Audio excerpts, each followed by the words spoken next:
चले भाई, अब देखें आप लोग कि इस क्वेश्चन में क्या चीज समझाना है और किस लिए ये चीज रह गई है। एक लास्ट चीज है। चले मतलब अब सुने, देख ध्यान तक सही कर लिया। अब अगर याद हो तो लास्ट क्वेश्चन जो करवाया था आप लोगों को वो था, बल्कि मैंने वीडियो भी डाली थी, इसमें रॉ मटेरियल को निकालना था, रिवर्स कैलकुलेशन करके। रॉ मटेरियल की एंडिंग वगैरह गायब हो तो रिवर्स कैलकुलेट करके निकालना। फिर एक वीडियो अपलोड की थी, मैं समझ रहा हूं कि आपने देख ली होगी, कि वर्किंग प्रोसेस एंडिंग को निकालना होता है तो एफओएच रेट को इस्तेमाल करते हैं। ठीक है, ये मैं सिखा चुका हूं, ये मैंने वीडियो में डाली भी। अगर नहीं है तो अभी मैं आपको दोबारा भी पेश कर दूंगा, ये ध्यान रखिएगा कि क्या चीज है और किस तरह से है, वो पूरा मैंने बना के रखा है। लेकिन पहले मैंने रखा कि पहले वो चीज समझा दूं जो मैं पहले समझा नहीं चुका हूं, आप लोगों को भी नहीं देखा है, और वो है फिनिश गुड एंडिंग हाई। ये एक फेवरेट क्वेश्चन है, अक्सर ये क्वेश्चन मौजूद होगा, अगर आप लोग सॉल्व कर रहे होंगे तो अक्सर ये फिनिश गुड एंडिंग नहीं होती। लेकिन जब फिनिश गुड एंडिंग को फाइंड आउट करने की बात होती है तो जहन नशीन कर दो ये बात कि उसके लिए वो सहारा लेते हैं या बताते हैं, उसको निकालने के लिए हमेशा जो यूज किया जाता है वो है यूनिट्स। यूनिट्स से मुराद जितने यूनिट्स पर काम शुरू हुआ उसमें से कुछ तैयार हो गए और कुछ बच गए, उसके जरिए से। तो क्या बात समझना है कि अगर हम ये सीजीएम के चैप्टर पे स्टेटमेंट वाला क्वेश्चन करें तो बाज़ औक़ात तो हमें सादा सा पहला सवाल आया, स्टेटमेंट बनाओ, जिसमें वैल्यूज दी हुई है, स्टेटमेंट बना के काम कर दिया। आगे बढ़े, मिसिंग फिगर वाले क्वेश्चन आने शुरू हुए। क्या किया? रिवर्स कैलकुलेशन की टेक्निक इस्तेमाल की, रिवर्स कैलकुलेट करके वैल्यूज निकाल ली, वो सवाल सॉल्व हो गया। शुरू के क्वेश्चन उसी से रिलेटेड है। उससे आगे बढ़े, वर्किंग प्रोसेस एंडिंग नहीं है, उसके लिए सहारा लिया जाता है हमेशा एफओएच रेट का सहारा लिया जाता है। कि कल लास्ट क्लास में जुमरात को भी हमने डिस्कस किया था कि एफओएच रेट निकालेंगे, फिर चलेंगे और काम करेंगे। लेकिन अब तीसरे हिस्से की तरफ आते हैं, क्या कि हमारे पास क्या गायब है?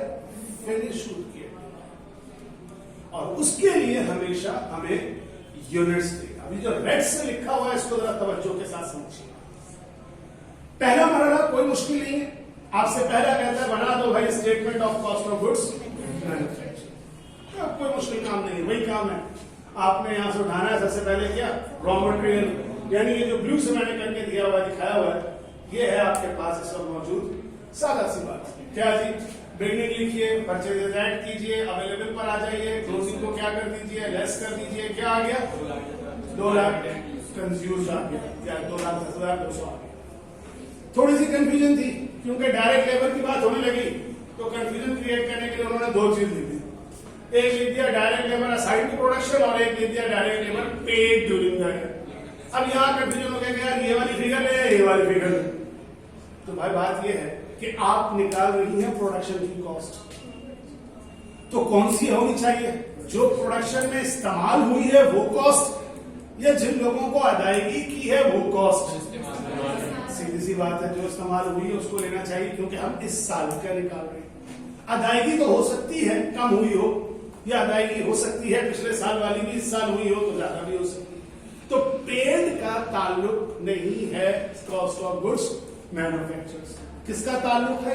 यूज का ताल्लुक। यूज को उन्होंने असाइन के नाम से, असाइन का मतलब जो लेबर काम पे लगाई गई, उससे रिलेटेड बात की। आपने उसको लेकर यहां पर आपने ये देखिए, आप कितनी फिगर थी यूज की? 2, 21, 21, 25, 800। तो आप चेक कर सकते हैं, इसमें 21, 25, 800 लिया गया। फैक्ट्री ओवरहेड वैसे लिया गया, तीनों कॉस्ट प्लस हुई। क्या आ गया? Manufacturing cost, work in process की ओपनिंग मौजूद थी, प्लस किया, टोटल आया, एंडिंग लेस की। क्या चीज पर आ गए? इसीलिए मैं आपको इसमें इस सवाल में कोई ज्यादा मुसीबत आपके लिए खड़ा नहीं करूंगा। हाँ, ऐसा है एक तो सवाल जिसमें वर्किंग प्रोसेस एंडिंग भी गायब कर दी, तो फिर वही वाली बात, एंडिंग अगर गायब कर दी तो आप ये लेबर और एफओएच का रेट इस्तेमाल करें, रेट निकालें, रेट निकालने के बाद आप जाके उसको कैलकुलेट करें, जैसा कि पीछे वाले क्वेश्चन ये जो 7, 8 है उसमें जैसे कराया। यानी एक ही सवाल में 2 बातें पूछी, समझ में? एक ही सवाल में दो बातें पूछी, एंडिंग भी गायब कर दी वर्किंग प्रोसेस की और फिनिश गुड की। तो वो जो मैंने अलग अलग तोड़ के दिया है वो एक ही चीज एक जगह पे इकट्ठा हो गया। जो कॉन्सेप्ट यहां सीखा वो भी और जो कॉन्सेप्ट यहां सीख रहे हो वो भी दोनों एक साथ, लेकिन मैंने भी अलग अलग रखा ताकि थोड़ा सा समझाने में आसानी रहे, बताने में आसानी रहे। तो आप फिनिश गुड एंडिंग के लिए सवाल को समझना है, ठीक है। यहां तक पहुंच गए। अब सवाल का अगला रिक्वायर्ड क्या है?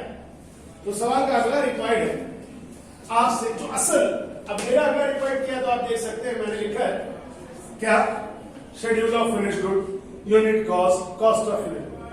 लेकिन आप देखिए मैंने इस दफा दो को कलर किया। कलर क्यों किया था कि ये जो तीन है ना, ये तीन चीजें नहीं लिखी हुई होंगी अक्सर पेपर में। पेपर में क्या लिखा होगा, ये बनाओ और उसके फौरन बाद बोल देगा क्या बना। तो लाजमी सी बात है कि ये तीन जो बीच की चीजें हैं वो कहे ना कहे तुम्हें करनी पड़ेगी। क्यों? क्योंकि इनकम स्टेटमेंट बनाने के लिए कॉस्ट ऑफ गुड्स सोल्ड चाहिए। कॉस्ट ऑफ गुड्स सोल्ड निकालने के लिए फिनिश गुड की ओपनिंग भी चाहिए और फिनिश गुड की एंडिंग भी चाहिए। सीजीएम तो निकाल लिया। तो फिनिश गुड की बिगिनिंग तो ओपनिंग तो गिवन है, मगर फिनिश गुड की एंडिंग गिवन। तो एंडिंग निकालने के लिए यानी कह लो कि पहले हमें क्या चाहिए, cost of finish good ending निकालनी होगी हमें। लेकिन एंडिंग निकालने के लिए हमें क्या चाहिए होगा, एंडिंग की यूनिट कॉस्ट चाहिए होगी। क्या आखिर एक यूनिट कितने का प्रोड्यूस हुआ, और उसके लिए फिर एक काम करना पड़ेगा, शेड्यूल बनाना पड़ेगा। तो सबसे पहले ये सीखो कि हमारे पास पहला यहां पे तो यहां दिखा दो ये वाला शेड्यूल। जब भी कभी भी किसी सवाल में फिनिश गुड एंडिंग गायब हो और यूनिट्स नजर आ जाएं, तो बेशक तुम इस काम को करने से भी पहले ये शेड्यूल बना। ये शेड्यूल क्या है कि भाई स्टार्ट के कितने यूनिट्स थे, अभी मैं ऐसे स्टार्ट के कितने यूनिट थे मेरे पास बने हुए तैयार, कितने मैंने मजीद मैन्युफैक्चर किए, प्रोड्यूस किए, तैयार किए, टोटल कितने हो गए, और कितने बेच दिए और कितने बच गए। ये कितनी लाइनें नजर आ रही है? 5 लाइनें। 5 में से अगर तुम देखो तो असल 3 चीजें हैं। कौन सी 3 चीज है? स्टार्ट की यूनिट्स, मैन्युफैक्चर्ड की यूनिट्स, सोल्ड की यूनिट्स, और अगर चौथा कह लो तो अनसोल्ड यूनिट्स। ये 4 पॉइंट्स है ना, टोटल तो टोटल ही है। याद रखना पेपर में क्या किया है, ये वाली चीज मैंने क्यों अंडरलाइन की, कभी ये दे देगा, कभी ये दे देगा, कभी ये। तो इसी चीज को समझाने के लिए मैंने एक ही क्वेश्चन को ए में भी किया है, बी में भी किया है और एक ही सवाल 3 दफा कर। अगर ये दे दे तो ऐसे करोगे, ये दे दे तो ऐसे करोगे, तीनों एक दफा में दिखा दिया ताकि कोई चीज तुम्हारे से छुपी नहीं। और सवाल एक ही रखा, उसके पीछे लॉजिक ये थी कि मिक्सिंग हो जाती है ना, अगर एक सवाल चेंज कर दो तो उसमें ऐसा था, इसमें ऐसा था, एक ही रखा। तो ये मैं समझ लो एक समझा रहा हूं, उसके बाद मैं भी आगे जाके बी में दिखा दूंगा सीधे, लेकिन आप समझ नहीं आ जाना चाहिए कि शेड्यूल बनाना है। अब कैसे पता चला कि मुझे यूं बनाना है? तो अगर तुम इस सवाल में नोट करो तो शुरू में बिगनिंग में यूनिट्स दिए हुए थे, कितने थे? 1000। कितने सोल्ड हो गए, कितने मैन्युफैक्चर्ड हुए? अब थोड़ा सा संभाल लेना, लफ्जों में हेर फेर कर सकता है, मैन्युफैक्चर ना लिखते प्रोडक्शन लिखते, प्रोड्यूस लिखते, तो वो थोड़ा सा संभालना है कि इसमें से कौन सा 3 चीजें मिल गई। 5 लाइनें कंप्लीट करनी थी, 3 मौजूद है, तो 5 लाइनें कंप्लीट हो सकती है कि 1000 शुरू में था, 14000 प्रोड्यूस किया, टोटल कितने हो गए? तो 12000 बेच दिए, कितने बचे? अब यही चीज अगर तुम ये 9B में जाकर देखो तो 9B कैसे कहते हैं बताओ? कितने यूनिट्स थे, कितने प्रोड्यूस किए? गलत नहीं, लेकिन कितने सोल्ड किए? कितने? तो रिवर्स कैलकुलेशन 3000 और 12000 मिला के कितने हो गए टोटल? 15। शुरू में कितने थे? 1000। प्रोड्यूस कितने किए? 14। यानी ये शेड्यूल कंप्लीट कर लो, आगे का काम बहुत आसान है, घुमाएंगे बस वहां पे। तो बोलो फिर 3 चीजें दी या नहीं दी? लेकिन उसमें एंडिंग नहीं थी, पिछले वाले में इसमें एंडिंग मौजूद है, उसमें ये मौजूद था, इसमें ये मौजूद नहीं है। सिंपल। तीसरा 9C चेक करो। क्या नजर आ रहा है? ओपनिंग मौजूद है, प्रोडक्शन मौजूद है, क्या मौजूद है? एंडिंग मौजूद है। Opening, production 15 minus 3 16 agreed. तो तीनों चीजें समझ में आ गई। सवाल एक ही है, सवाल में कोई तब्दीली नहीं है, मगर सिर्फ तब्दीली है कि तीनों एक ही चीज में दिखा दिया कि कभी ये गायब, कभी वो गायब। और आखिरी बात, यूनिट्स बात हो रही है। अब यूनिट्स क्या है? एक सवाल आया हुआ जिसमें टीवी है कि भाई एक कंपनी है टीवी सेट्स प्रोड्यूस करती है। वो सवाल आया था 2003 में और अभी फिर रिपीट हुआ, बिल्कुल एज इट इज रिपीटेड है वो सवाल। कल वो कार का आ जाए, परसों रेडियो सेट्स का आ जाए। तो क्या है sets, radio sets, TV sets, ये क्या है? यूनिट है ना। तो उनको ट्रीट करना है यूनिट्स की तरह कि जी मेरे पास 5 यूनिट्स थे, 20 मैंने प्रोड्यूस किए, टोटल कितने हो गए? 25, 22 बेच दिए, बच कितने गए? 3। यानी ये शेड्यूल तुम्हें हर हालत में क्या करना है? कंप्लीट करना है, जहां क्वेश्चन में फिनिश गुड के यूनिट्स का जिक्र हो और उसमें से कोई एक चीज गायब हो। पहला काम ही ये कर लो तो बेहतर है। उसके बाद सीजीएम, 90% क्वेश्चन में सीजीएम में कोई प्रॉब्लम नहीं होगी, वैल्यूज फीड करना है और बनाना, खाली थोड़ी बहुत आगे पीछे कोई चीज कर दे तो कर दे, वो अलग बात है। लेकिन चीजें से बोलो आगे बात समझ, वापस चलो इसी क्वेश्चन, ठीक है। तो अब अगर आप नोट करें तो हमने निकाल लिया, क्या निकाल लिया? शेड्यूल बना। अब फिर दोबारा से तो रिपीट करता हूं, दिमाग में ये बात क्लियर होनी चाहिए, शेड्यूल बनाया क्यों, अल्टीमेटली क्या करने जा रहे थे? याद होगा यहां पे कौन सी चीज थी? इनकम स्टेटमेंट बनाना था, जिसके लिए कॉस्ट ऑफ गुड्स सोल्ड निकालना था। इनकम स्टेटमेंट बनाना था जिसके लिए कॉस्ट ऑफ गुड्स सोल्ड निकालना था। कॉस्ट ऑफ गुड्स सोल्ड के लिए निकालना था फिनिश गुड एंडिंग, क्योंकि उसके बाद कॉस्ट ऑफ गुड्स सोल्ड। तो अब उस काम के लिए ये दो काम किए जा रहे हैं।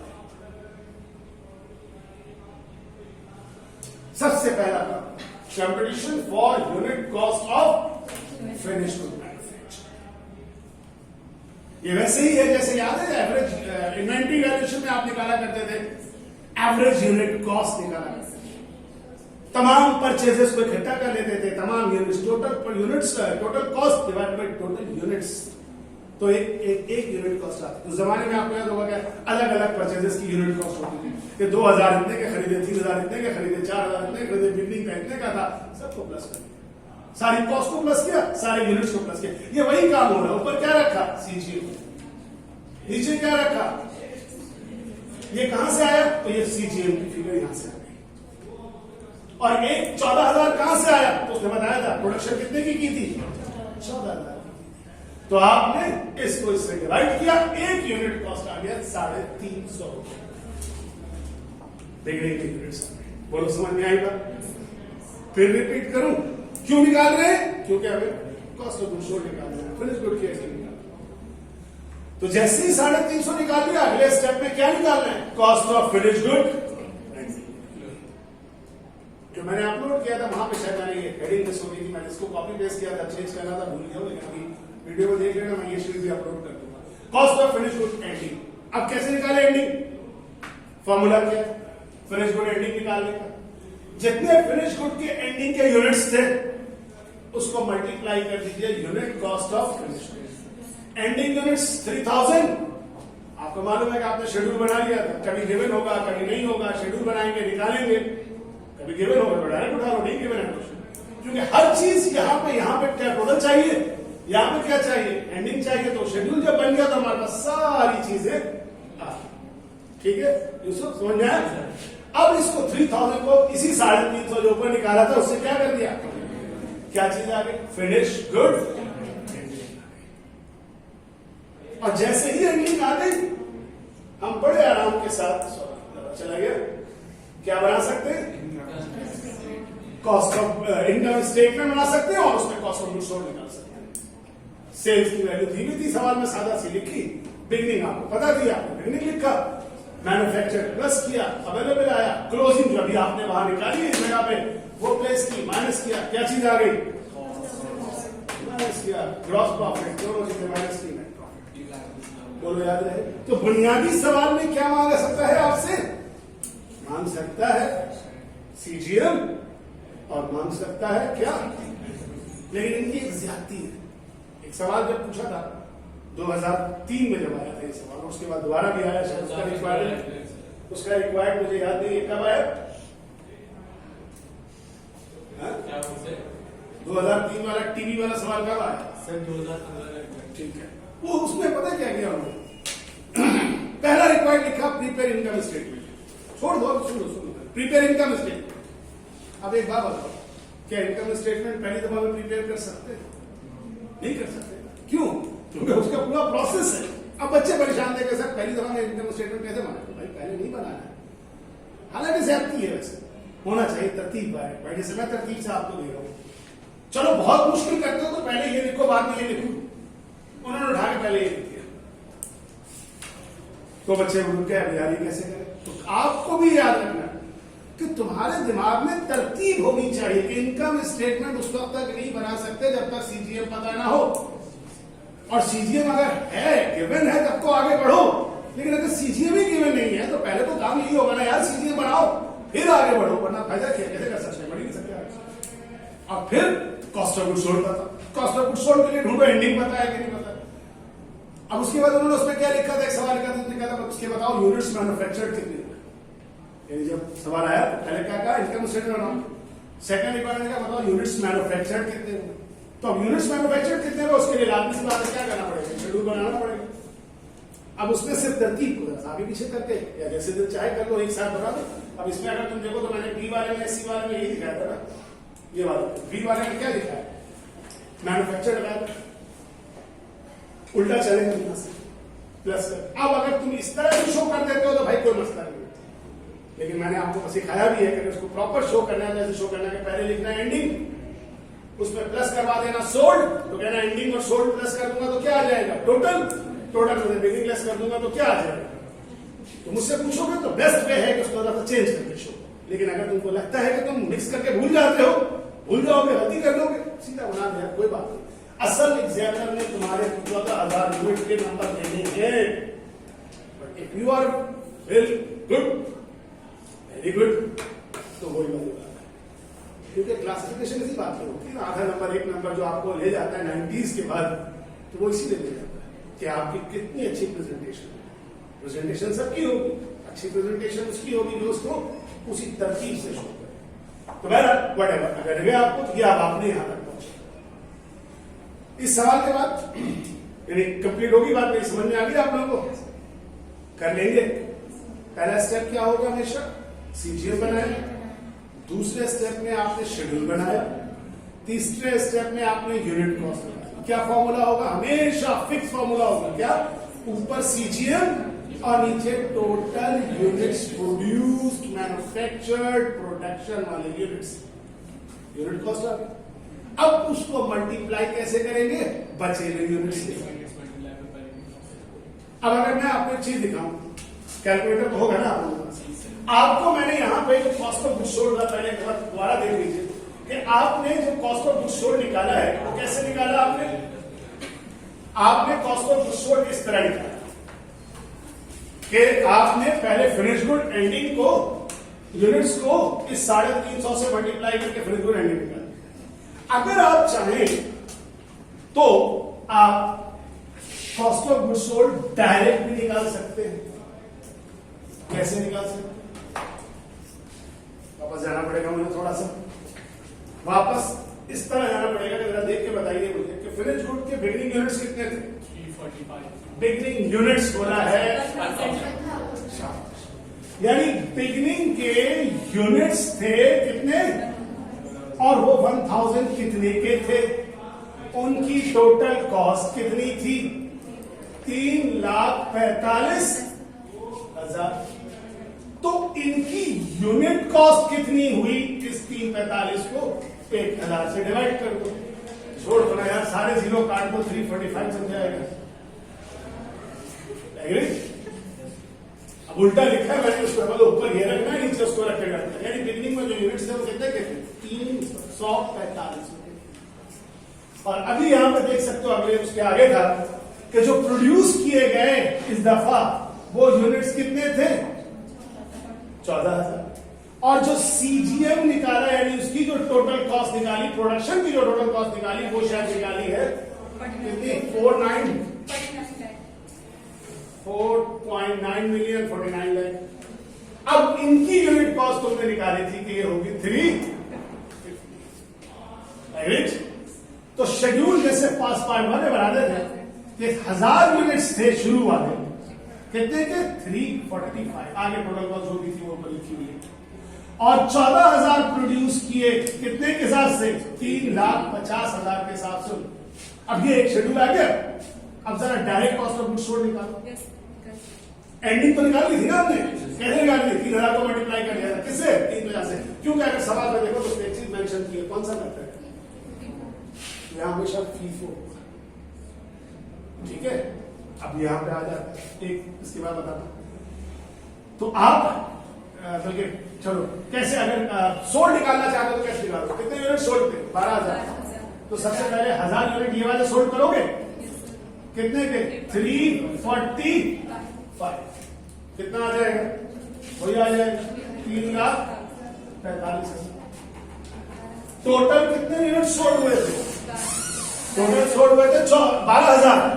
तो 1,000 तो बिकने वाले बिक गए, फिर 11,000 कौन सी रेट के, और वो कितने के, अब इसको मल्टीप्लाई कर दो,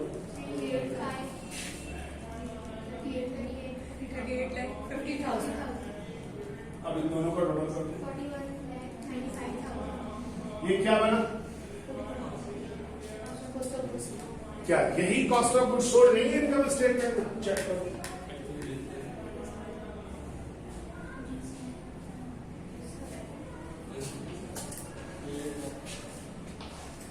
तो ऐसे भी निकाल सकते हैं, वैसे भी निकाल सकते हैं, दोनों तरीके से निकाल सकते हैं। एग्रीड। यानी दूसरा तरीका क्या है कि हम पहले एंडिंग की वैल्यू को मल्टीप्लाई करके क्या निकाल लें, एंडिंग। और एंडिंग को 350 से क्यों मल्टीप्लाई किया, फीफो था, फीफो में हमेशा लास्ट की यूनिट बचेगी।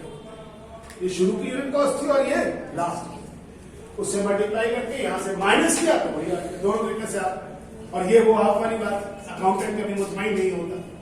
तो अगर तुम निकालते हो, अपने आप को मुतमईन करना चाहते हो, रिकंसाइल करना चाहते हो कि कहीं मैंने कोई गड़बड़ तो नहीं कर दी, हो सकता है ना भाई आप एक जीरो आगे पीछे कर दे, इतने सारे जीरो हैं, गरीब लोग इतने पैसे कहाँ आते हैं, गलती से एक जीरो कम कर दिया, फिर क्या हुआ, सारा गड़बड़ हो जाएगा। तो फिर उसको संभालने के लिए रिकंसाइल करेंगे, ठीक है। अब एक आखिरी बात बोलूं, इसका एक पॉइंट बाकी है, लेकिन एक वो बात, ये बात से क्वेश्चन आज तक नहीं आया, लेकिन अगर कभी आ जाए तो मैं आपको यहाँ पे कौन सा मेथड बोला, फीफो, लीफो नहीं होता, फिजिबल नहीं है मैन्युफैक्चरिंग कंपनी के लिए लीफो अप्लाई करना, क्योंकि लास्ट टाइम फर्स्ट आउट आप नहीं भेज सकते, क्योंकि लास्ट टाइम मतलब आखिरी वाले जब तक तैयारी नहीं तो आखिरी कैसे भेजते। यहाँ पे कभी कभी कभी कभी भी कोई बदतमीजी करें तो वेटेड एवरेज डाल सकते हैं। तो अगर वेटेड एवरेज आ जाए तो क्या, वो मैंने नहीं रखा है, लेकिन सिर्फ तुम लोगों को बताने के लिए कहते कभी आ जाए तो क्या करो, सिर्फ उसमें क्या करना कि इन दोनों कॉस्ट को ऐड कर देना, क्योंकि एवरेज का मतलब क्या होता है, सबको मिला देना। हमने जब यूनिट कॉस्ट निकाला तो देखो हमने सीजीएम को डिवाइड किया, क्योंकि फीफो मेथड था, फीफो मेथड में हर यूनिट को अलग अलग रखना था। लेकिन अगर एवरेज आ गई तो सिर्फ क्या करोगे, बिगनिंग की कॉस्ट मिला लो और बिगनिंग के यूनिट्स मिला लो, तो फिनिश गुड बिगनिंग की 345 कॉस्ट और इस दफा की बनाई हुई कॉस्ट दोनों आपस में क्या हो जाएगी,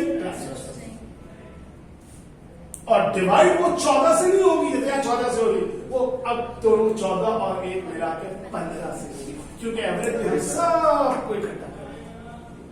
तो average unit cost is line somewhere in between 350 to 345, but ज्यादा वो करीब होगी 350 से। करिए जरा डिवाइड, पहले 4, अब आखिर के जीरो छोड़ दीजिएगा, ठीक है। 345 प्लस 4,900, 349.66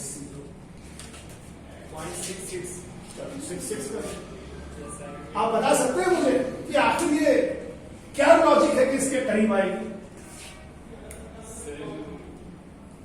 यूनिट ज्यादा हालांकि एवरेज तो बीच में आती है ना, ज्यादा यूनिट्स सीखे हम क्या? Weighted average. अगर देखो दो एवरेज होते हैं मेथड, इसका से कोई ताल्लुक नहीं, ऐसी बता। एक होता है सिंपल एवरेज। सिंपल एवरेज में याद है, अगर मैट्रिक साइंस से किया होगा तो प्रैक्टिकल करते थे, अक्सर वो रीडिंग्स लेते थे, कई फिजिक्स में भी केमिस्ट्री में भी, और सारी रीडिंग जो आती थी उनको आपस में प्लस कर देते थे और नंबर ऑफ रीडिंग से डिवाइड कर देते थे। याद है? उसको हम कहते थे सिंपल एवरेज। सिंपल एवरेज में क्या होता है कि वो आती है बीच की फिगर, बिल्कुल मिडिल फिगर आती है। लेकिन ये है वेटेड एवरेज। वेटेड एवरेज में क्या होता है कि हम तमाम कॉस्ट को इकट्ठा करके तमाम यूनिट्स ऐड करते हैं, तो वो वेट जिसका ज्यादा होगा उसके करीब आएगा। स्टैटिस्टिक्स में इसको शायद मोड के नाम से याद करते हैं, मीन मीडियन मोड, कि जिसकी तरफ उस तरह ज्यादा मूव करेगा जहां पर ज्यादा होगा। तो बेसिकली इसके यूनिट्स कितने हैं? 1000। इसके यूनिट्स कितने हैं? तो 350 वाले ज्यादा है ना, तो एवरेज कॉस्ट ज्यादा मूव हो जाएगी किसकी तरफ। तो अब इस तरह का खर्च को ये निकाल लिया, तो अब एंडिंग इन्वेंटरी किसे निकलेगी?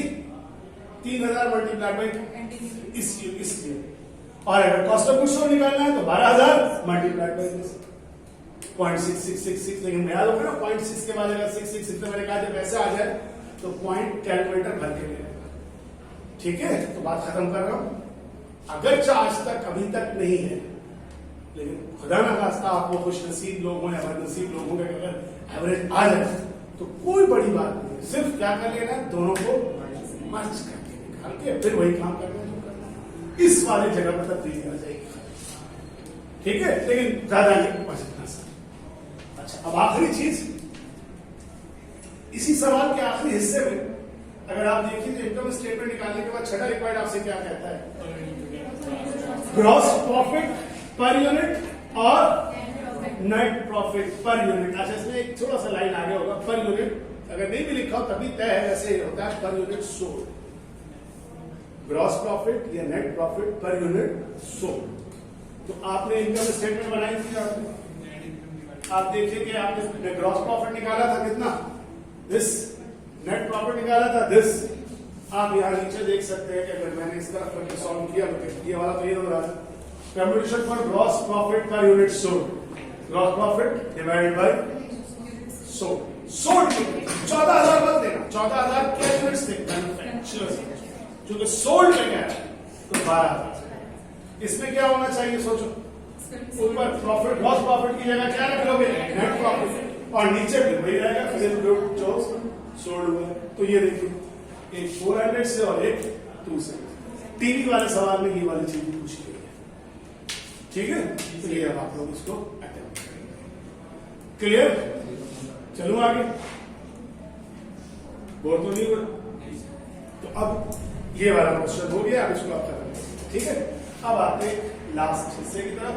इसके बाद जहां आप ड्राइविंग ले जाइएगा मैं वहां चला जाऊंगा, यानी आपको दूंगा मौका। एक ये सवाल है, किया 2016 रेगुलर आप लोगों ने अटेम्प्ट करने की कोशिश की, कर ली? पक्की बात? मैं नहीं पढ़ाऊं?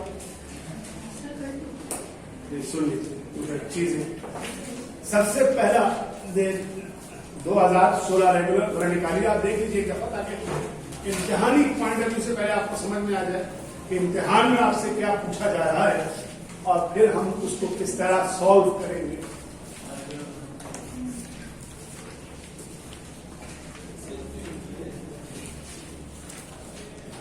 क्या कह रहे हो? पढ़ लिया था तुमने? हो गया? छोड़ दूं? ड्राइंग हाउस सैलरी किसे कहते हैं? Drawing house salaries.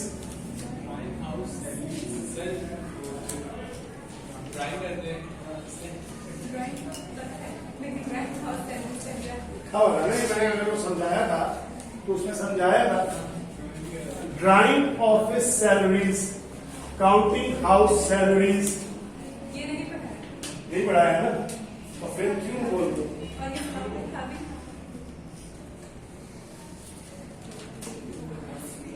देखो सुनो, सबसे पहले इसको सुन लो थोड़ा सा, मुझे यकीन है कि आपको आता होगा, लेकिन वो जो सवाल है, ठीक है, सबसे पहले तो आपको समझना ही है कि सबसे पहले आप सब लोग एक चीज ये देखिए कि जब सवाल का शुरुआत हुआ था तो इसमें आपको एक चीज नजर आएगी, नीचे में ये देखिए कंपोनेंट ऑफ टोटल कॉस्ट, ये वाला क्वेश्चन। अब सुन तो चुके हैं आप कई बार, लेकिन थोड़ा सा समझिए। सबसे पहला आपके सामने नजर आ रहा है प्राइम कॉस्ट, फिर कन्वर्जन कॉस्ट, फिर फैक्ट्री कॉस्ट, फिर टोटल कॉस्ट। ये वो सवालात हैं जो 2016 में अगर आपने देखा हो आया है तो उसके नीचे उन्होंने एक चीज लिखी है, रिक्वायर्ड पढ़िएगा बेटा साथ में क्या लिखा था उसके नीचे सवाल का आपके पास खुला हुआ है, बोल रहा हूं आपसे 2016 रेगुलर में आया ना, तो जरा पढ़ दो तुम मर्दाना आवाज में, पैसे भी नहीं है तुम्हारे पास। हाँ भाई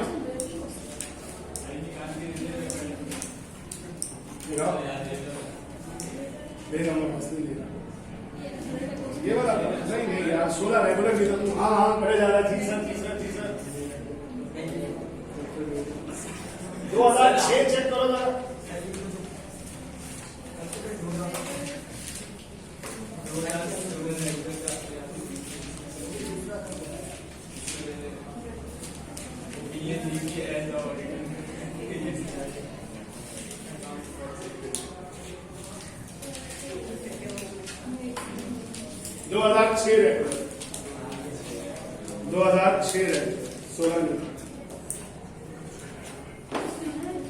मिला। इस सवाल के आखिर में अगर आप नोट करें तो सवाल में डेटा ऐसे ही दिया हुआ जैसे मैंने अभी सवाल बना के आपके सामने लेकर आ रहा हूं, और सवाल में वो कहना ये चाह रहे हैं कि आप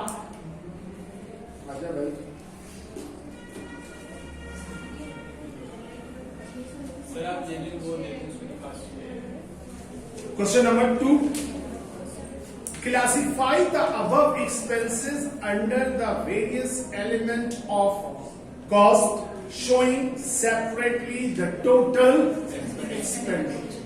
आई बात कहने लगा जब हमने आपको तमाम डाटा प्रोवाइड किया है, इस तमाम डाटा को जरा तोड़ दे। अब वो तोड़ दे, किस तरह तोड़ दे, तो उसको तोड़ने के लिए जरूरी है कि आप पहले ये समझिए, क्योंकि बार दफा ये यूं भी लिखेंगे कंपोनेंट्स ऑफ टोटल कॉस्ट। जब टोटल कॉस्ट बोल रहे हैं तो उसका मतलब है मैन्युफैक्चर से रिलेटेड, मैन्युफैक्चरिंग से रिलेटेड। अब आप देखेंगे कि यहां पर उन्हीं कॉस्ट को छोटे छोटे हिस्सों में तोड़ के देखा जाता है। तो सबसे पहले तो एक मेरा सवाल पैदा होता है ना, अबे सीजीएम बनाना सिखा दिया, स्कैम बना कर दिया, अब इसको क्या जरूरत थी इतना तिया पाचा करके अलग अलग अलग तोड़ने की। तो अब इसकी लॉजिक भी समझ लो।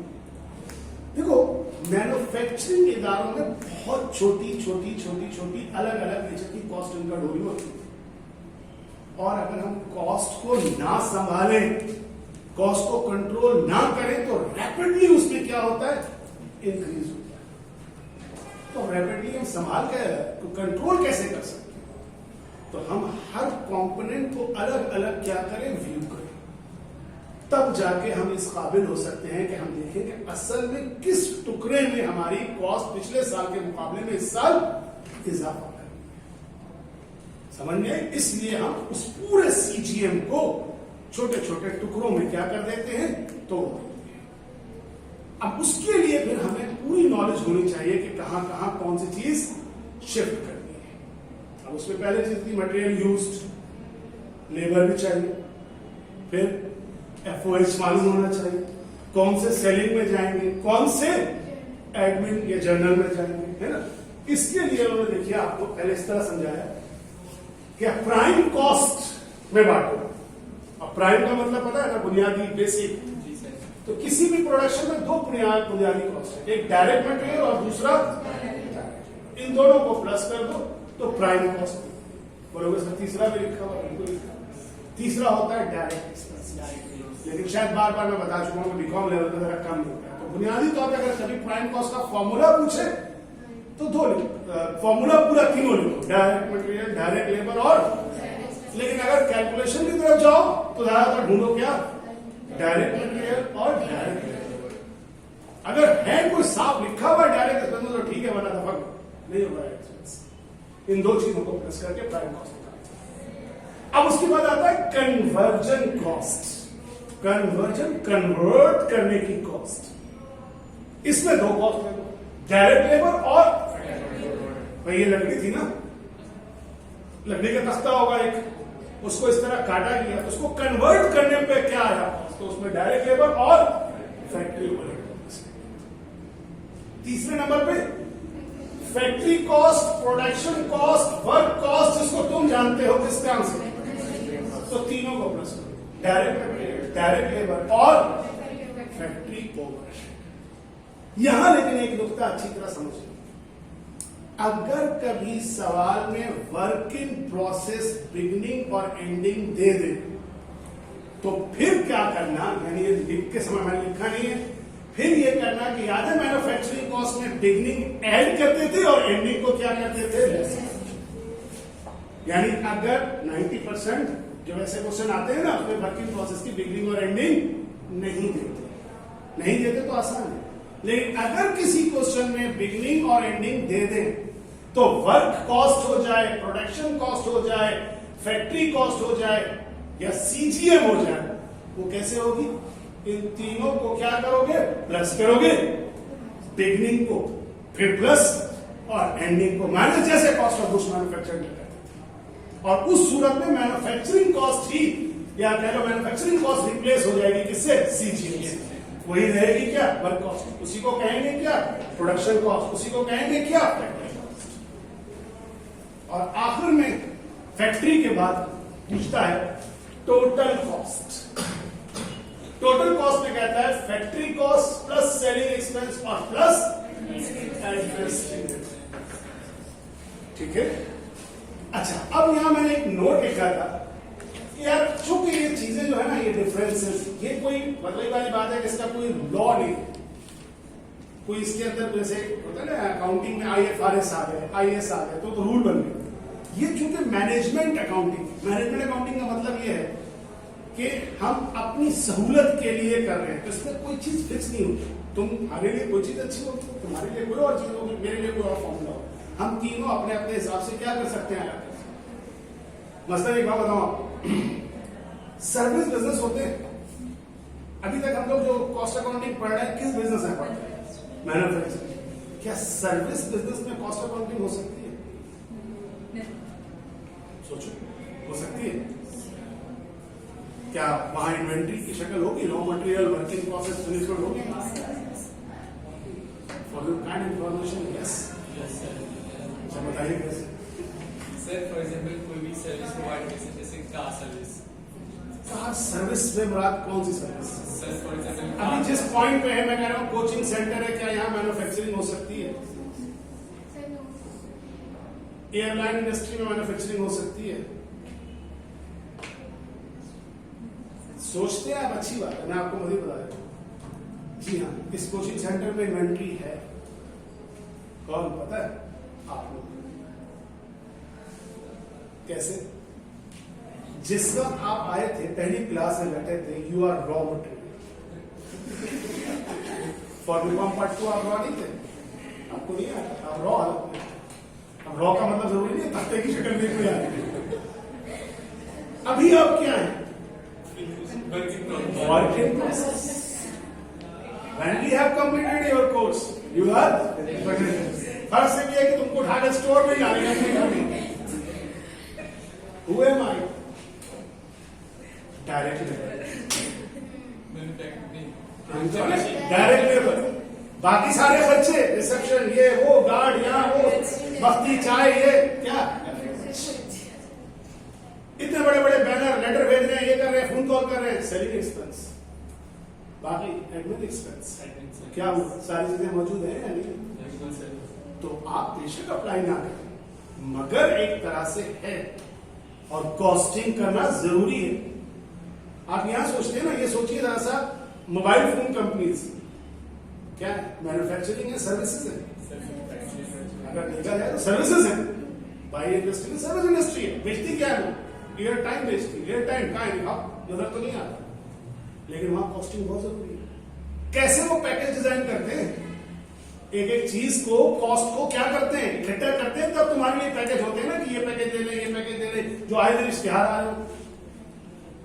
इसी तरह एयरलाइन इंडस्ट्री, उसमें क्या कौन होगा वर्क इन प्रोसेस और कौन होगा रॉ मटेरियल? इसमें से एयरलाइन इंडस्ट्री, जहाज खड़ा है, लोग आके बैठ गए, रॉ हवा में है, उतर गया। ये कॉन्सेप्ट बता रहा हूं, इसमें जरूरी नहीं है कि हर रॉ मटेरियल, हर इंडस्ट्री इसी तरह अप्लाई की। मैं समझाना चाह रहा हूँ, इसी मैनेजमेंट अकाउंटिंग क्या है। मैनेजमेंट अकाउंटिंग के रूल्स के हिसाब से आप अपनी चीजों को समझने के लिए अपने कॉस्ट को क्या करना चाहते हैं, एनालाइज करना चाहते हैं, तभी आप आगे बढ़ेंगे, वरना आप फंस जाएंगे। चाय पीते हैं आप लोग? देखी है चाय? फिर बात समझ में चाय ऐसी है, चाय टपाल चाय बड़ी मशहूर है आपके पाकिस्तान में। 80s के अलावा पाकिस्तान में 2 चाय हुआ करती थी, लिप्टन और ब्रू बॉन्ड। दोनों लीवर ब्रदर्स की थी, जो आजकल यूनिलीवर के नाम से। दोनों आपस में ही लड़ते थे, लोगों को ड्रामा करके दिखाते थे, ब्रू बॉन्ड बुरी है, लिप्टन अच्छी है, लिप्टन बुरी है, ब्रू बॉन्ड अच्छी है। आपस में ही खेलते रहते थे। लिप्टन की सेल गिर गई, ब्रू बॉन्ड की बढ़ गई, ब्रू बॉन्ड की बढ़ गई, लिप्टन की, दोनों मिल रहा है प्रॉफिट, हर हाथ में किसको मिल रहा था? लीवर ब्रदर्स को। 80s के में चाय की मार्केट में बहुत बड़ा एक वो था, टपाल ने लाई, टपाल ने स्वेप कर दिया पूरी लिप्टन को, बहुत बॉन्ड को उठा के बाहर फेंक दिया 80s के आखिर में। क्या वजह थी जानते हैं? सबसे बड़ी चीज थी प्राइस। उसी क्वालिटी की चीज उसने उसके मुकाबले में कोई 50% कम प्राइस पे। अगर आप लिप्टन का एक टी बैग वाला खाएं तो आपको जरा देखिएगा कितना जबरदस्त किस्म का उसका कागज होता है। तुम्हें क्या तुम पीती नहीं? तो हमने जब पूछा तो फौरन मना कर दिया। तो हमारा मकसद खाली ये थोड़ी था कि तुम चाय बना के खुद पीती हो। चाय मतलब घर में इस्तेमाल होती है। तुमने ऐसे कहा कि जैसे हमारे घर में तो चाय बनाए तो मुझे लगा मम्मी बात करती है।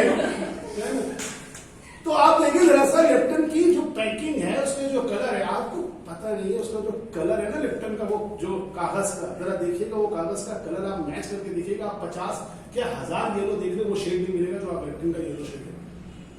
कभी इतनी बारीकी में आप गए नहीं होंगे। येलो जो उसका लिप्टन का येलो है ना, आप येलो कलर उठा लीजिएगा, आप करीब रख के देखिएगा, आपको येलो शेड जो लिप्टन का है वो शेड आपको नहीं मिलेगा।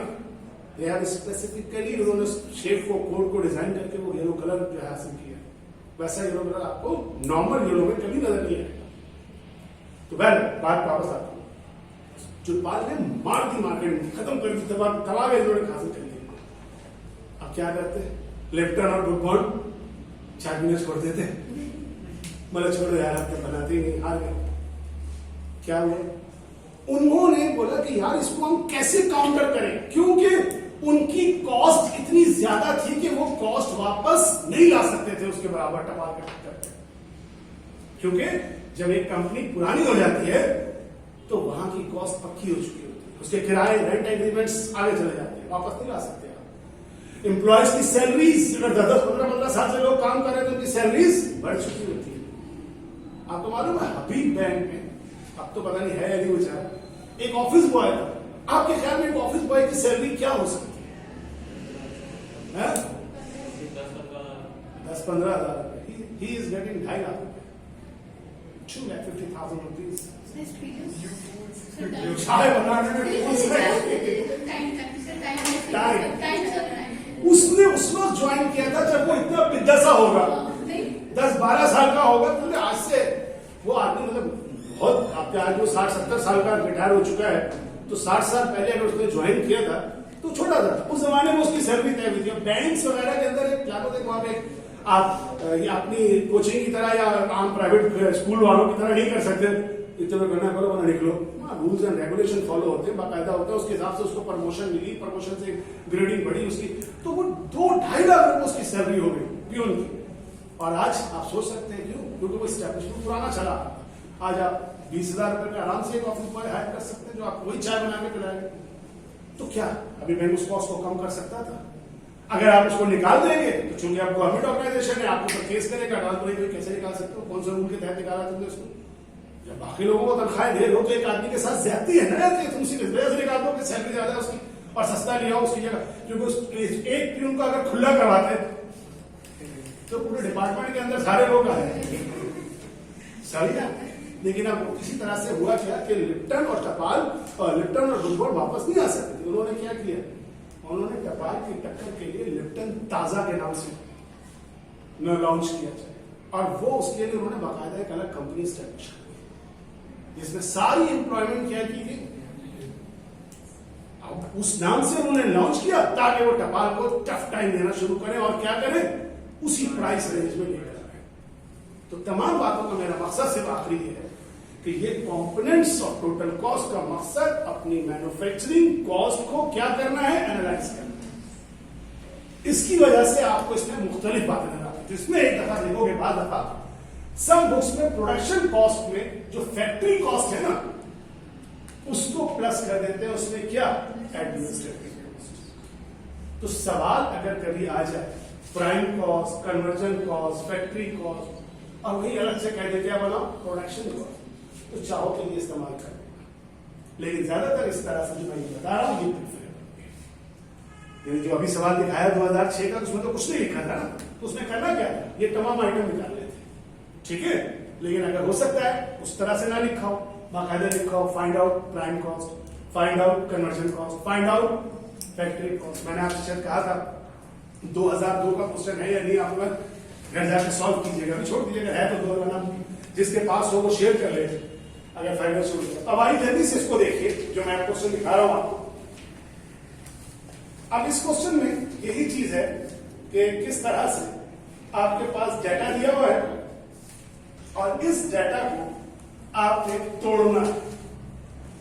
याद रहे आपको क्या मालूम करना है, prime cost, conversion cost, factory cost और टोटल कॉस्ट। लेकिन उसके लिए आपको सबसे पहले चार चीजें कैलकुलेट करनी पड़ेगी, चार हिस्सों में डिवाइड करनी।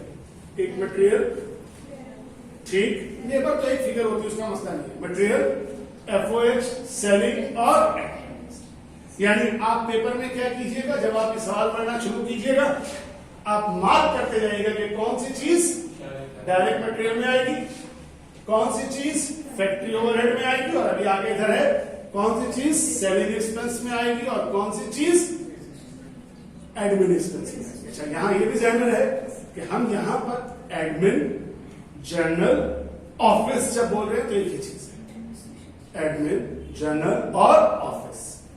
सेलिंग, डिस्ट्रीब्यूशन और मार्केटिंग एक चीज है। यानी एकेडमिक में हम इन सबको एक साथ, मगर प्रैक्टिकल दुनिया में ये सब भी अलग अलग होते हैं।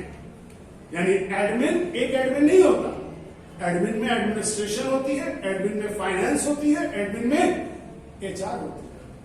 फिर एडमिन के अंदर कई ब्लॉक हो सकते हैं, एक जनरल एडमिन, फिर कोई एसी के लिए एडमिन, कोई इलेक्ट्रिकल एडमिन, कोई जनरेटर एडमिन, तो 50 हो सकते हैं डिपार्टमेंट के अंदर, सब डिपार्टमेंट। सेलिंग अलग होती है, मार्केटिंग अलग होती है, डिस्ट्रीब्यूशन अलग होती है। सेलिंग उनका काम है सेल करना, मार्केटिंग उनका नाम है प्रोडक्ट को प्रमोट करना और किसी भी तरह से प्रोडक्ट के लिए नए ऑर्डर जनरेट करना। डिस्ट्रीब्यूशन जहां जहां जनरेशन के लिए काम हो रहा है वहां पर माल बनने के बाद डिस्ट्रीब्यूट करना, पहुंचाना। लेकिन अब यहां पर आसान है एकेडमिक के दोनों।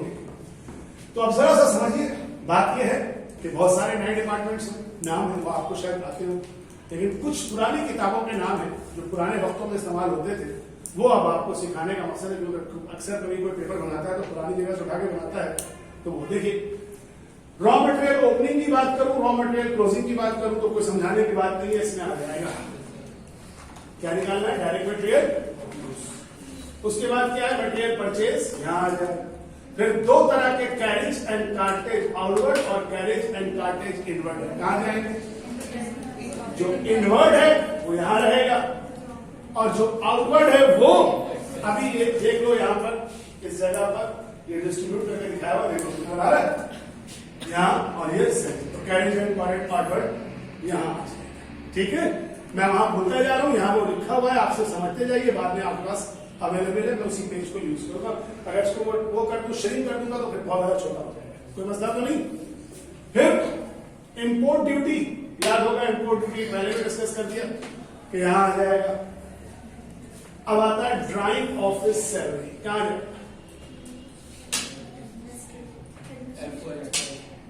ये बड़े बड़ी तालू नजर है और ताड़े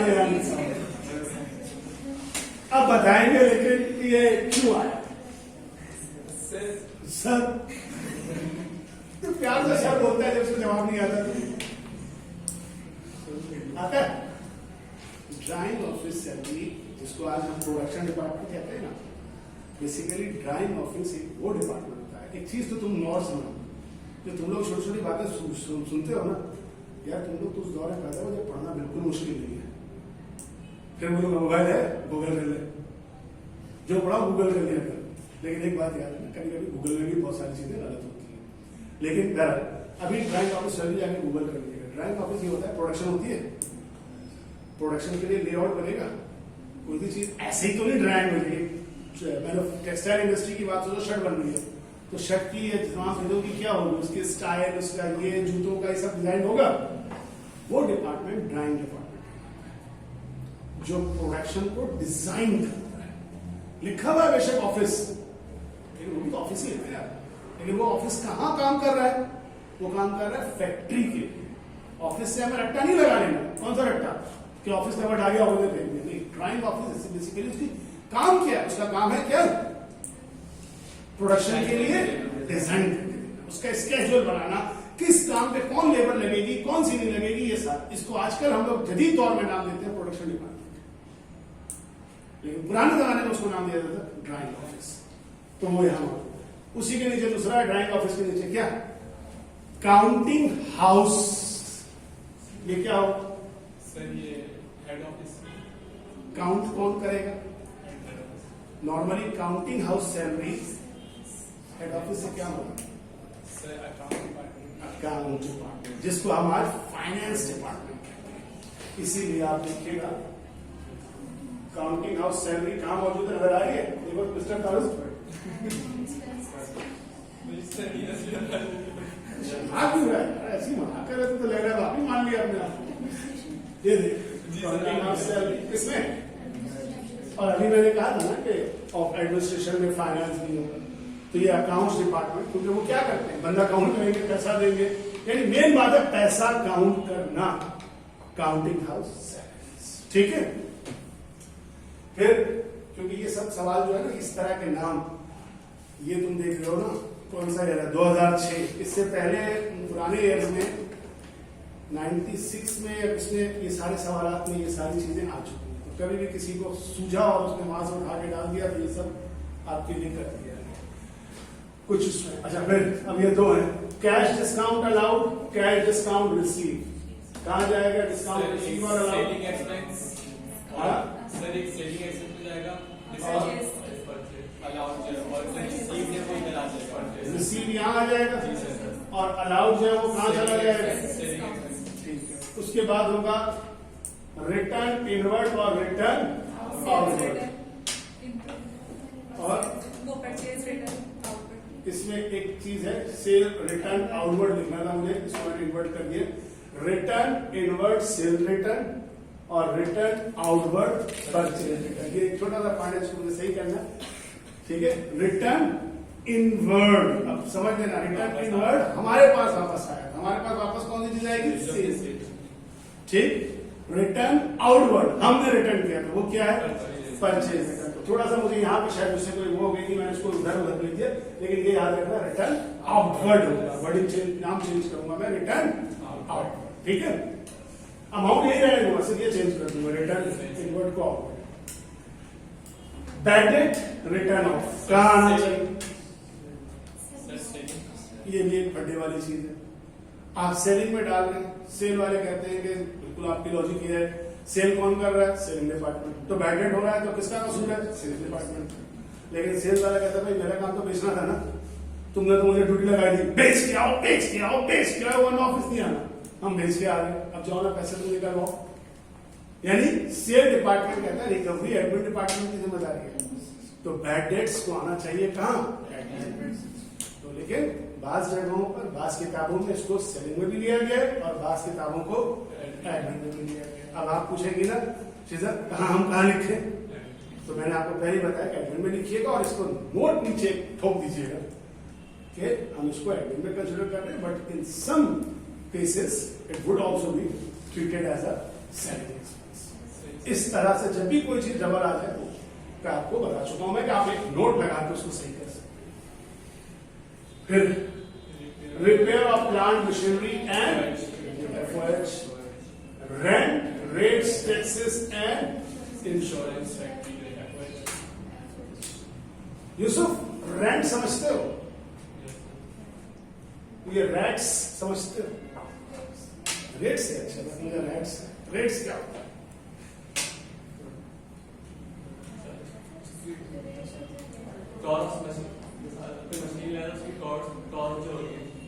रेट देखो रेंट के साथ चेक बताओ, आप मेरे को फ्लैट्स में रहता है सर, जो एक एग्रीमेंट होता है कि इतने % रेट बढ़ा देंगे इसका, ताकि करेगा ये नहीं रेट। मैं इसलिए पूछ रहा था कि आप में से अगर कोई फ्लैट में रहता हो तो एक बात का आपको पता होगा तो फ्लैट वगैरह में आप उसकी मेंटेनेंस कॉस्ट पे करते हैं। तो जब आप किराया दे रहे हैं फ्लैट में लेके तो फ्लैट का रेंट आप मालिक मकान को दो, लेकिन जो आप एक एडिशनल कॉस्ट पे कर रहे हैं फ्लैट की यूनियन को for maintenance, that is called rents. तो याद करके बताना फिर क्यों गलत काम उठाया, किराया करने वाली बात है ना। तो रेट्स किसी टेक्सटाइल जैसे कोई इंडस्ट्रियल एरिया होता है, उस इंडस्ट्रियल एरिया के अंदर जो फैसिलिटी प्रोवाइड की जाती है सड़कों की इसकी उसकी, तो वो इंडस्ट्रियल एरिया का एक खास टैक्स होता है, वो है रेंट एंड रेट्स। क्योंकि वो रेंट के साथ जुड़ा हुआ, तुमने किराए के लिए हो जगह तो वहां का रेंट भी पे करोगे और वहां का वो मेंटेनेंस कॉस्ट भी पे करोगे। तो इसीलिए rent, rates, taxes and insurance factor ये कहां जाएगा? एफओएच। लेकिन rent, rate, taxes and insurance office ये कहां जाएगा? Admin office. सेल्स किस जगह जाएगा? कौन सा एक्सपेंस होगा? Selling expense, admin expense.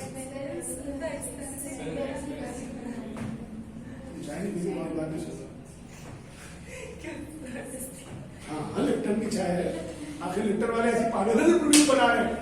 हाँ भाई कहाँ जाएगा? ये तो सीधा तो कह रही जाएगा ही नहीं, एडमिन में जाएगा। सुशांत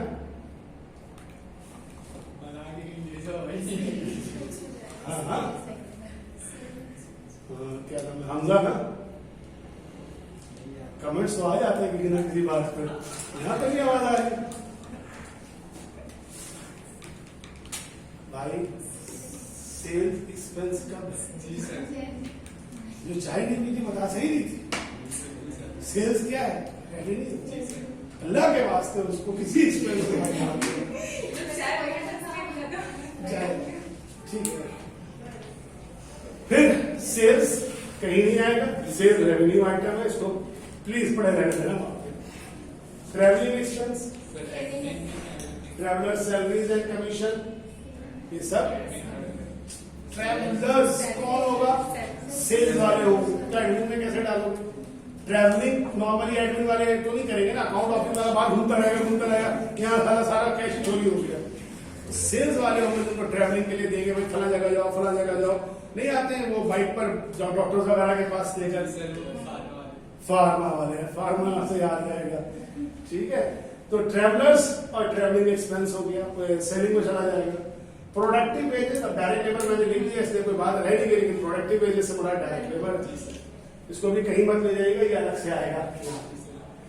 फिर कहां चला गया? Depreciation of machinery and tools, FOH, office furniture, office directors remuneration. Remuneration क्या होता है? सैलरी। और क्या होता है अली? नाम याद रख लो, जैसे उर्दू में कहते हैं दिहाड़ी, तनख्वाह, ठीक है, मुआवजा, ठीक है, इजाजिया। इजाजिया होता है, सुना है कभी?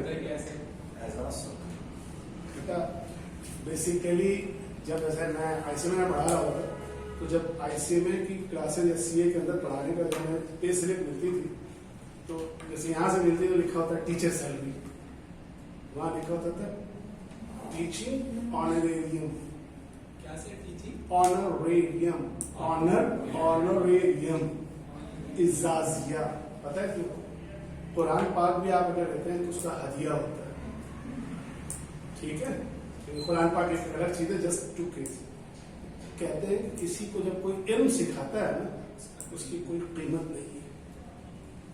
मैंने जिससे सीखा, I can never be able to pay him back.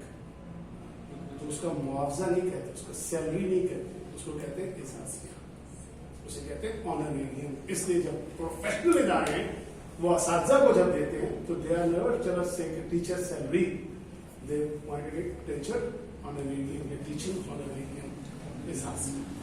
ये ऑनरेरियम है भाई मुआवजे की। इसी तरह रेम्यूनरेशन जो लफ्ज है ये मुआवजे का है। डायरेक्टर, अब डायरेक्टर अपर लेवल की चीज होती है तो अच्छा ही लगेगा। डायरेक्टर तनख्वाह, डायरेक्टर की दिहाड़ी तो उसको लगाया लिखा जाता है डायरेक्टर रेम्यूनरेशन। थोड़ी सी अपने पास वो रख लीजिएगा ताकि कल को अगर आ जाए डायरेक्टर ऑनरेरियम तो ऐसा ना हो आप सोचिए। बाद ऐसे डायरेक्टर्स होते हैं कंपनी के अंदर भी जिनको आप सैलरीज नहीं देते, क्यों? क्योंकि वो इजाफी डायरेक्टर्स होते हैं, मेन रोल नहीं प्ले करते। बोले आप उनको एक थोड़ा सा हदिया के तौर पर देते हैं ताकि उनका जुड़ा रहना ही कंपनी के साथ क्या होता है, बहुत बड़ा होता है उनके नाम, क्योंकि बहुत सारी मार रखेंगे। फिर आगे चलते हैं, ऑडिटर फी कहाँ जाना चाहिए? एडमिन में जाएगा। और कहाँ जाएगा? सेल तो नहीं करेगा ऑडिटर, अकाउंट्स बनाएगा, अकाउंट्स की वेरीफाई करेगा। Gas and water factory, FOH, gas and water office, import duty द्वारा आ गया, पता नहीं दोबारा लिख दिया हो। रिसर्च एंड डेवलपमेंट कॉस्ट कहाँ जाएगा?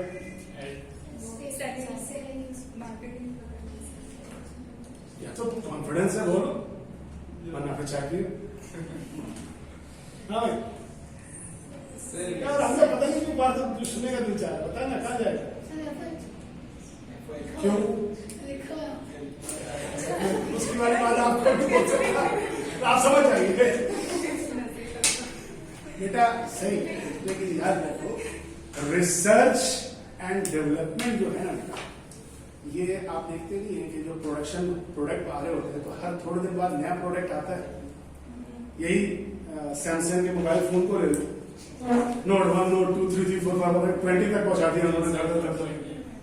क्या कर मुस्तकिल कोई ना कोई रिसर्च करके उसमें इंप्रूवमेंट लाना। इसी तरह आप अक्सर ऐड देखते हैं उसके घी का, साबुन का, वो डॉक्टर की तरह पहने हुए सेहत के लिए बना रहे हैं, उल्लू ही बना रहे हैं लेकिन बना तो रहे हैं। तो वो कॉस्ट है research and this is part of factory overhead, क्योंकि ये प्रोडक्ट को बेहतर बनाने के लिए ये एडमिन ये सेलिंग में करी जाएगी कि प्रोडक्ट की मैन्युफैक्चरिंग को बेहतर बनाती है। तो इसको नॉर्मली लिया जाता है, मैन्युफैक्चरिंग कंसर्न में लिया जाता है। ठीक, लीगल एक्सपेंस एडमिन का है। मैनेजर सैलरी दो हिस्सों में तोड़ दिया गया, एक इतना वहां ले जाओ, इतना यहां ले जाओ। एडवर्टाइजिंग एक्सपेंस सेलिंग में जाएगा, कहां जाएगा? Advertising sale, depreciation on sale furniture sale, general expense नाम से जाहिर है, ठीक है। तो अब अगर आप देखें पहला रिक्वायर्ड क्या था, क्या निकालो? मटेरियल कंज्यूम, ये पूरा सॉल्व करके यहाँ पे निकाल दिया गया मटेरियल कंज्यूम। दूसरा रिक्वायर्ड क्या था, क्या निकाल के बताओ? Prime cost. प्राइम कॉस्ट क्या लिखा? Direct material use plus direct wages, जो भी वैल्यू भी आगे आ जाता हूं, यह है प्राइम कॉस्ट। तीसरा क्या मांगा है? अज्ञात बात है कि फैक्ट्री ओवरहेड मांगा है। हो सकता है फैक्ट्री ओवरहेड ना मांगे, आपसे डायरेक्ट कह देंगे क्या बताओ? Conversion cost. तो आपको मालूम है कि कन्वर्जन कॉस्ट उस वक्त तक नहीं आ सकती जब तक कि फैक्ट्री ओवरहेड ना हो। तो इसलिए मैंने पहले स्टेटमेंट ऑफ फैक्ट्री ओवरहेड में इकट्ठा किया ये सारी वैल्यूज जो भी आप करते जा रहे हैं। यहाँ लिखा टोटल फैक्ट्री ओवरहेड, तो कन्वर्जन कॉस्ट कैसे आ जाएगी? प्रोडक्टिव वेजेस यानी direct labour plus FOH. Prime cost का फॉर्मूला क्या है? Direct material plus direct labour. Conversion cost का फॉर्मूला क्या है? डायरेक्ट लेबर और एफओएच। तो आपने निकाल, आखिर में क्या कहता है? इसके बाद कहता है फैक्ट्री वर्क या प्रोडक्शन। तो तीनों को ऐड कर दिया, डायरेक्ट मटेरियल, डायरेक्ट लेबर और फैक्ट्री ओवरहेड। अब ये क्या है? प्रोडक्शन कॉस्ट है, फैक्ट्री कॉस्ट है, क्योंकि इस सवाल में आप देख सकते हैं ना वर्किंग प्रोसेस की बिगनिंग है ना वर्किंग प्रोसेस की, तो manufacturing cost he total cost of work हो गया। अगर होती इस वक्त वर्किंग प्रोसेस की बिगिनिंग एंडिंग तो इसमें हम इन तीनों में प्लस एंड देंगे। उसके बाद ये पता था रिक्वायर्ड साइन में रख लो, बल्कि चलो इधर चलते हैं। इसके बाद का रिक्वायर्ड था कि आप एडमिन बता दीजिए, एडमिन के कौन कौन से खर्चे हैं। तो ये मैंने सारे एडमिन के खर्चे इकट्ठे कर लिए, ठीक। उसके बाद कौन से आ गए, सेलिंग एंड मार्केटिंग आ गया। फिर टोटल कॉस्ट कैसे आएगी, जो पीछे फैक्ट्री कॉस्ट निकाली थी वो फैक्ट्री कॉस्ट, और ये दोनों इनमें क्या हो गए, प्लस हो गए, तो ये क्या हो गए। इसी नमे उसकी बुक के अंदर मैथ्स एंड उजरे जो कॉस्ट अकाउंटिंग के बाबा एक कॉस्ट अकाउंटिंग किताब है, उसमें कमर्शियल एक्सपेंसेस की टर्म बताई गई। बताओ कमर्शियल एक्सपेंस कौन से होंगे, तो सेलिंग और एडमिन को ऐड कर लेंगे तो वो कौन से एक्सपेंस कहलाएंगे, कमर्शियल। ये भी एक ध्यान में रख लो कि अगर कहीं पूछ रहे कमर्शियल एक्सपेंस तो what is commercial expense, selling, ठीक है। और टोटल कॉस्ट क्या हो गई, प्रोडक्शन कॉस्ट, एडमिन कॉस्ट, और lastly but not least net profit कैसे निकालेंगे। तो पहले सेल से रिटर्न, ये वही वाली बात है, वहां मैंने इनवर्ट लिख दिया था, यहाँ आउटवर्ड लिख दिया तो ये उल्टा हो जाएगा, इनवर्ट आ जाएगा। वो माइनस करने के बाद नेट सेल्स, नेट सेल्स से माइनस कर दिए जो आपने टोटल कॉस्ट निकाली है, डायरेक्ट आप पहुंच जाएंगे कहाँ, नेट प्रॉफिट। अब यहाँ अगर हम उस तरह भी पहुंचे, पूरा सीजीएम बनाए, सीजीएम बना के तब भी नेट प्रॉफिट यही आएगा। सीजीएम बनाए और सीजीएम के बाद इनकम स्टेटमेंट बनाए तब भी वही नेट प्रॉफिट आएगा, और इसमें भी यही नेट प्रॉफिट आएगा। समझ में आ रही है बात। लेकिन इस तरह के सवाल में अब इसमें देखिए कॉस्ट ऑफ गुड्स सोल्ड नहीं बताया, तो क्या करेंगे, फिनिश गुड तो है ही नहीं, बिगिनिंग है ही नहीं, फिनिश गुड एंडिंग है ही नहीं, तो जितना सीजीएम है समझिए सब पे सब कॉस्ट ऑफ गुड्स सोल्ड, क्योंकि इस सवाल के अंदर रॉ मटेरियल की बिगिनिंग एंडिंग है, लेकिन ना वर्किंग प्रोसेस की और ना फिनिश गुड, इन दोनों की ना बिगिनिंग है और ना ही, तो जो फैक्ट्री कॉस्ट थी ना वही हमारी समझिए फैक्ट्री कॉस्ट है, वही हमारा सीजीएम है, वही हमारा कॉस्ट ऑफ गुड्स सोल्ड। तो सेल से अगर मैं ये टोटल कॉस्ट माइनस कर दूं तो ग्रॉस प्रॉफिट आ जाएगा, ग्रॉस प्रॉफिट से इन दोनों को क्या कर दूं, माइनस कर दूं, तो यही नेट प्रॉफिट आएगा या नहीं आएगा। तो चूंकि तसलसल इस तरह का था कि हम टोटल कॉस्ट तक पहुंच चुके थे, तो हमने डायरेक्ट सेल से क्या माइनस कर दिया, टोटल कॉस्ट। अगर कोई उस तरह भी निकाल दे तो कोई गलत नहीं है, क्या सेल लिखा, सेल से क्या माइनस किया, सीजीएम नहीं बल्कि कॉस्ट ऑफ गुड्स सोल्ड, तो सेल से cost of goods sold, gross profit के नीचे फिर ये दोनों एक्सपेंसेस लेस हो जाए, जिनको मैंने भी एक और नाम दे दिया कमर्शियल एक्सपेंस भी याद रखना, मिला के कहा जा सकता है तो नेट प्रॉफिट आ सकता है। ठीक हो गया। तो ये था आपके पास सारा सिलसिला बात। अब 2-4 मिनट का सांस ले लें आप भी, है ना, टाइम अभी आधा घंटा, तो आप सांस लीजिए, पानी शानी पी लीजिए, मैं इसको पॉज करता हूँ। उसके बाद आप लोग